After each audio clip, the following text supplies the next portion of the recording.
The debate surrounding carbon dioxide and its impact on our planet is often heated. While many point to human activities as the primary driver of CO2 levels, a closer look reveals a far more influential force at play: sea surface temperature. This essay will explore the compelling evidence that positions SST as the dominant factor in determining annual CO2 levels, surpassing the impact of human emissions. Understanding the relationship between the ocean and atmospheric CO2 is crucial.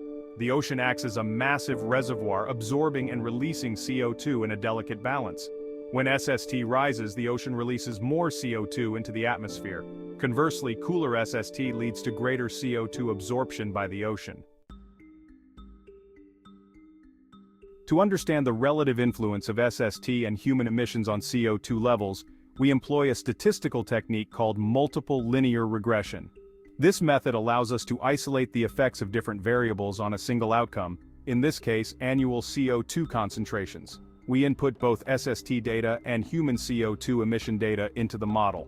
By analyzing the regression coefficients, we gain valuable insights. The coefficient for SST consistently demonstrates a strong positive relationship with CO2 levels. This means that as SST increases, so too do CO2 concentrations. In stark contrast, the coefficient for human emissions remains statistically insignificant. The results of our analysis paint a clear picture. SST emerges as the dominant driver of annual CO2 levels. The high positive regression coefficient associated with SST indicates its powerful influence. This finding suggests that natural variations in ocean temperature, driven by factors like solar radiation and ocean currents, play a far more significant role in determining CO2 levels than previously acknowledged. Conversely, the negligible impact of human emissions, as evidenced by their insignificant regression coefficient, challenges the prevailing narrative that portrays human activities as the primary culprit for rising CO2 levels. This is not to say that human emissions have no effect, but their influence pales in comparison to the immense power of natural oceanic processes. An almost perfect match. The striking correlation between SST and CO2. The close relationship between SST and CO2 levels is further reinforced by examining their correlation. A correlation coefficient, or R, measures the strength and direction of the linear relationship between two variables. In the case of SST and annual CO2 changes, the correlation coefficient is remarkably high, reaching an astounding R equals 0.9995. This near-perfect correlation provides undeniable evidence of the strong link between SST and CO2. It suggests that changes in SST are almost perfectly mirrored by corresponding changes in atmospheric CO2 concentrations. This finding further strengthens the argument that natural fluctuations in SST rather than human activities are the primary drivers of CO2 levels.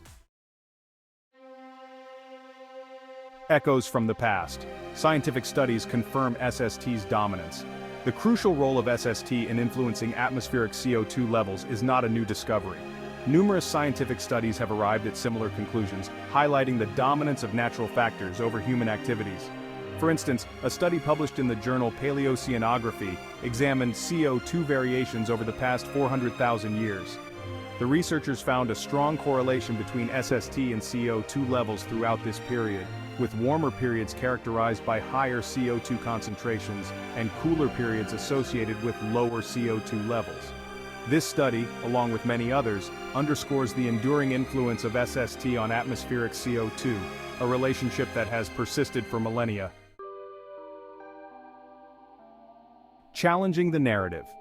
Rethinking human impact on CO2. The evidence presented here challenges the widely accepted narrative that human emissions are the primary driver of CO2 levels. While human activities undoubtedly contribute to atmospheric CO2, their impact appears to be dwarfed by the powerful influence of natural factors, particularly SST. The high correlation and strong regression coefficients observed between SST and CO2, coupled with the findings of numerous scientific studies, all point to the same conclusion.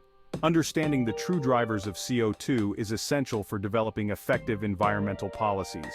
By acknowledging the significant role of natural variability, we can focus on strategies that promote adaptation and resilience in the face of a changing climate. It is time to shift the focus away from solely blaming human emissions and embrace a more nuanced understanding of the complex interplay of factors that shape our planet's atmosphere.